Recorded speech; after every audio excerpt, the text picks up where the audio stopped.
So today we're going to look at 5 players in the Eastern Conference who I think are ready for breakout seasons in the NBA pretty soon here. And we're going to start with Caris LeVert, a guy that I've talked about before.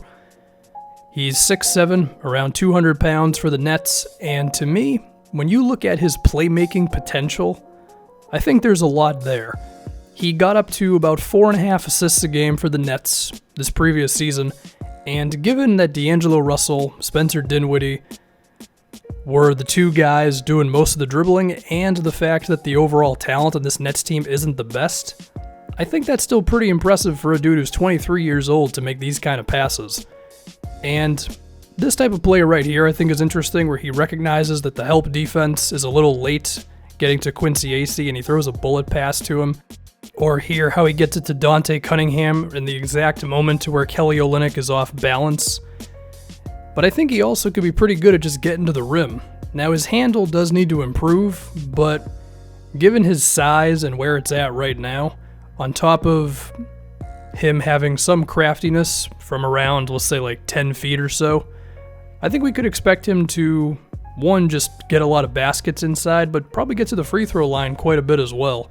He was shooting around 3 to 4 free throws a game towards the end of last season, which is not great, but again, I think it's a good start for a guy who's 23 years old. So look out for Caris LeVert this season to be a double-digit scorer, also putting up some assists for the Brooklyn Nets. Next, we're going to look at Taurean Prince, who is similar to LeVert in the sense that he's a wing player, but I think he's more of a natural power forward or small forward. And it seemed like he was just going to be a guy who didn't do much ball handling and played some defense and shoot some open threes, and that was just kind of going to be his thing in the NBA, right? Well, this previous season for the Hawks, he put up about 14 points a game, and he was doing it through like a lot of ball handling. Now, I do think he still has a ways to go in terms of creating his own offense. And, I mean, it's still good that he's able to hit open shots and he can cut to the rim and all that. But I do think Prince has some more offensive potential in him to where he can hit some contested shots. His 6'7" to 6'8" frame helps him there. But we could also see stuff like this, just pull up threes off the dribble, or whatever you would classify that as. I mean, could he end up being like a 17 to 20 plus point scorer for Atlanta? Potentially. I think he could end up leading them in points next season. A lot of that's going to depend on who they draft. I mean, if they have Marvin Bagley in there, then I guess Prince could be number 2 or even number 3 behind Schroeder, but nonetheless, I like Taurean Prince. I like his scoring potential. He's got the physical profile to be good. And now we move on to Josh Richardson, who Zach Lowe said was the best all-around player on Miami. I don't think he meant to say that Richardson's better than everybody else, but he meant to say that he's the most complete player on the team, which I would agree with. I think he's the best defender out of everybody, in this video at least. And while his offensive game does look a little awkward sometimes, in the sense of there's some herky-jerkiness to his layups and his floaters, and it always seems like he's about to lose the ball, but then he just gets by his defender anyway, on top of the fact that he's pretty thin. Yeah, I can understand why he may not look the part, but to me, I see a guy who can make open threes, keeps on getting better at finishing inside over defenders, and he's always improving at just finding a way to get past defenders into the defense and not just getting his shot blocked all the time, right?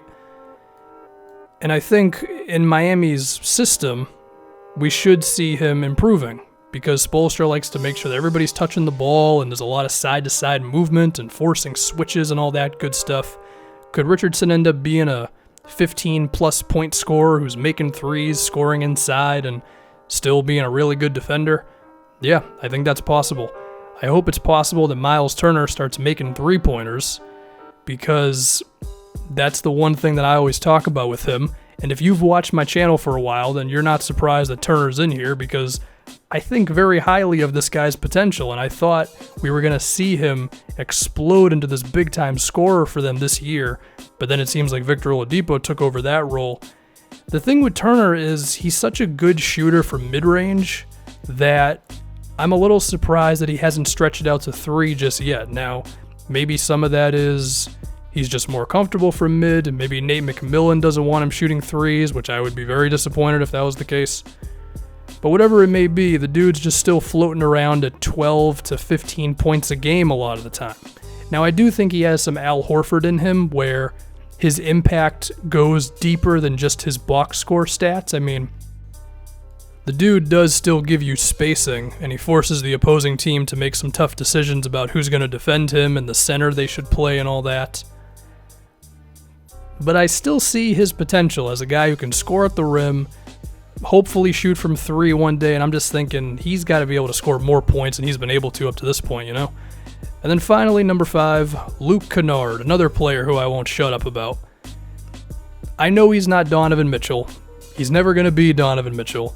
But I think he can be a quality scorer nonetheless. You see the shooting first, right? The form is good. He's confident as hell when it comes to open threes, pull-ups in the pick and roll, contested shots. He doesn't really care, okay? If he's got an ounce of daylight, then it's going up. And it helps that he's also like 6'7" as well, so that should allow him to make some more contested shots in his day. But I think he's got more than just a three-pointer. I think he also has some real ability to go off the dribble, and I've mentioned the pull-up already, but I also think he's kind of deceptive as an athlete. Like, sure, he's not some blistering speed or verticality kind of a guy, but I do think he's athletic enough to where he can sometimes create his own stuff, finish around the basket, at least okay enough, and you combine all that with that jumper, and I'm thinking 15 plus points, maybe even some 20-point seasons depending on the teammates around him. I think he's got a lot of potential, and if we're looking at this upcoming season for the Pistons, they're going to need shooting, and I think they should start him at the 2-guard spot, and I think we could see him have a production increase almost immediately. I like Kennard a lot, and I think he's going to get quite a few buckets for the Pistons this season and for years to come.